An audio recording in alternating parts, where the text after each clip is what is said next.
السلام عليكم ورحمة الله وبركاته. ازيكم عاملين ايه؟ يا رب تكونوا بخير ان شاء الله. النهاردة هتكون اولى حلقتنا في موضوعنا الجديد او محتوانا الجديد اللي هو مقاومة الانسولين. بإذن الله هنتكلم عن كل حاجة تخص مقاومة الانسولين، هنعرف الاسباب والاعراض والعلاج بإذن الله. ان شاء الله زي ما قلت لكم هنعمل وصفات صحية جميلة جدا، وهنعمل بدايل لكل حاجة بطريقة حلوة جدا ومش مكلفة ابدا. تعالوا نتعرف مع بعض على مقاومة الأنسولين ونعرف يعني إيه مقاومة أنسولين. أول حاجة أنا عندي الأنسولين دوت يعني إيه؟ يعني إيه أنسولين؟ الأنسولين دوت هرمون بيتم إنتاجه عن طريق البنكرياس. طيب الأنسولين دوت وظيفته إيه أو بيعمل لنا إيه؟ أول حاجة الأنسولين دوت أول لما بنبدأ ناكل أو بيبدأ يدخل لجسمنا أي أكل، هرمون الأنسولين دون بيطلع علشان يشتغل او علشان يؤدي الوظيفة بتاعته. ايه هي الوظيفة بتاعته؟ بياخد السكريات اللي موجودة في الاكل ويبدأ يدخلها في الخلايا. طيب لما يجي الانسولين يدخلها في الخلايا خلاص كده يبقى هو اشتغل الوظيفة بتاعته او هو عمل اللي عليه. طيب معنى كده كل ما اجي اكل كل ما هرمون الانسولين دون هيطلع؟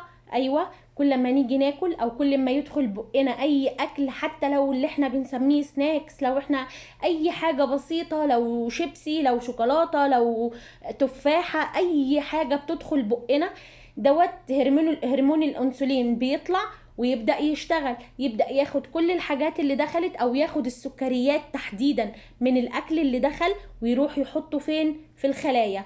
طيب كل يوم على كده او كل اكل على كده او الوقت اللي احنا بندخل فيه اكل لجسمنا بيكون بنفس الطريقة، يطلع الانسولين من البنكرياس علشان يشتغل.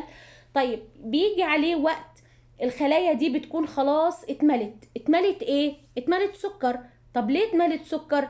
طبعا من العادات الصحية الغلط، من الاكل الغلط، من نشويات كتير، سكريات كتير، اكل بره كتير. طيب دلوقتي الانسولين خلاص رايح عشان يدخل السكر، الخلايا خلاص مليانة، يحاول يدخل الانسولين جوه الخلايا، الخلايا ما بتستقبلش. كل ما يحاول الخلايا ما بتستقبلش. يعمل ايه بقى هرمون الانسولين؟ يفضل يحاول ويضغط في الخلايا ويضغط في الخلايا، وكل ما يضغط كل ما الخلايا يعني تحاول يدخل لها شوية، ويجي وقت خلاص هي مش قادرة تستقبل السكر ده ومش قابلة تاخد اي حاجة من الانسولين. هنا الانسولين خلاص بيكون دوره ايه؟ وقف، والخلايا خلاص كلها مليانة. دي بقى هنا اللي اسمها ايه؟ مقاومة الانسولين. ده كده شرح مبسط جدا جدا لمقاومة الانسولين. تمام؟ طيب ازاي اعرف ان انا عندي مقاومة انسولين؟ انا خلاص حد لسه اول مرة يحصل له حاجة زي كده او يصاب بمرض زي كده ومش عارف اذا كان عندي مقاومة انسولين او لا. دلوقتي عندنا 11 علامة او 11 عرض بيبين لنا اذا كان عندي مقاومة انسولين او لا. اول حاجة اللي هي اني الذهاب للحمام بالليل، او يعني طول الليل انا رايحة جاية على الحمام. كل شوية اصحى من النوم، خصوصا وقت الليل، كل شوية اصحى من النوم ان انا رايحة الحمام. طيب تاني حاجة الارهاق والتعب من اقل حاجة، يعني انا طول اليوم تعبانة، طول اليوم عندي خمول، اي حركة او اي مجهود انا بتعب منه. وده طبعا لان السكر بيعلى جدا بعد الاكل. وطبعا الوقت ده نيجي نحلل السكر نلاقي السكر تمام مفهوش مشكلة، لكن اصلا احنا عندنا مقاومة الانسولين، يعني احنا لسه ما دخلناش في مرحلة السكر. طيب تالت حاجة عندي السآليل او العلامات اللي هي الزوائد الجلدية. في كده بيجي يطلع عند الرقبة او تحت الابط، بيطلع زوايد جلدية كده، حاجات شبه الكور الصغيرة خالص كده. طبعا ديت من اكتر او من اشهر علامات مقاومة الانسولين. رابع علامة او رابع عرض عندنا اللي هي العلامات السوداء، او اللي هي بتبقى خشنة، بتبقى موجودة برضو في الرقبة. العلامات دي من علامات مقاومة الانسولين. طيب خامس حاجة معانا اللي هي بيكون اي حد يتجرح الجرح بتاعه ما بيلمش بسرعة، يعني حد اتعور بالسكينة، حد ايده اتلطشت كده بأي حاجة، الجرح بتاعه ما بيلمش بسرعة. طيب سادس حاجة معانا اللي هو ألم الأسنان أو تحريك الأسنان، بتلاقي حد كويس ما عندوش أي مشاكل ولسه ما دخلش برضه في مرحلة السكر، بتلاقي أسنانه بتتحرك أو دايما عنده ألم في أسنانه، ده كمان من علامات مقاومة الأنسولين. رقم 7 السمنة الزيادة، خصوصا منطقة البطن. اي حد مثلا فينا بيبقى عنده منطقة البطن مليانة، او عند الرجال بيبقى عندهم اللي هو الكرش، منطقة البطن دي بتبقى كبيرة كده، محيط البطن طبعا بيبقى كبير جدا، ده كمان من اسباب مقاومة الانسولين. رقم 8 الكسل.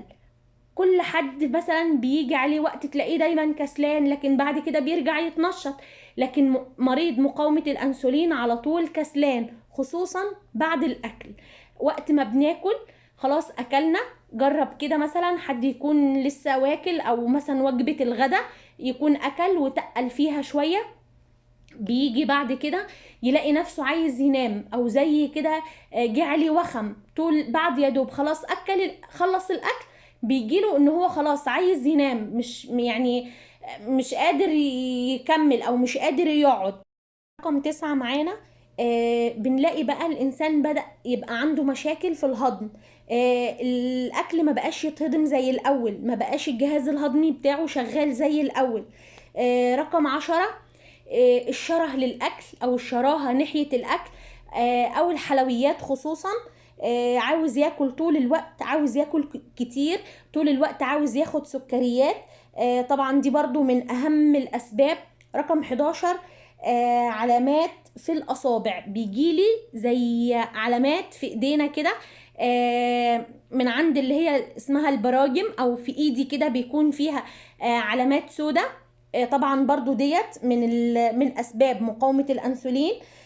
طيب لو في حد فينا حابب يروح يعمل تحليل، او لو في حد عايز يتأكد هل هو عنده مقاومة انسولين او لا، طبعا ال11 عرض اللي احنا قلناهم دول يعني كفيلين جدا ان هم يبينوا لي اذا كان عندي مقاومة انسولين او لا. طيب حد عايز يتأكد، في تحليل بسيط جدا كده، بنروح المختبر او المعمل، نطلب التحليل دوت، اسمه تحليل هوما اي ار. هوما اي ار هبقى ان شاء الله اكتب لكم اسمه على الشاشة. طيب التحليل ده بيعرفني اذا كان عندي مقاومة انسولين او لا. التحليل دوت المفروض يطلع لي كام يعني علشان اعرف انا عندي مقاومة انسولين او لا؟ التحليل دوت المفروض لو من 1 ل1.5 انا كده في السليم، ما عنديش الحمد لله مقاومة انسولين. افرض اكتر من كده، من 2 وانا طالع بقى، ده كده انا عندي مقاومة انسولين، يبقى كده اتأكد طبعا 100% ان انا عندي مقاومة انسولين. طبعا ممكن اعمل تحاليل سكر وصايم وفاطر وتراكمي ويكونوا كويسين جدا، بس فعلا انا عندي مقاومة انسولين.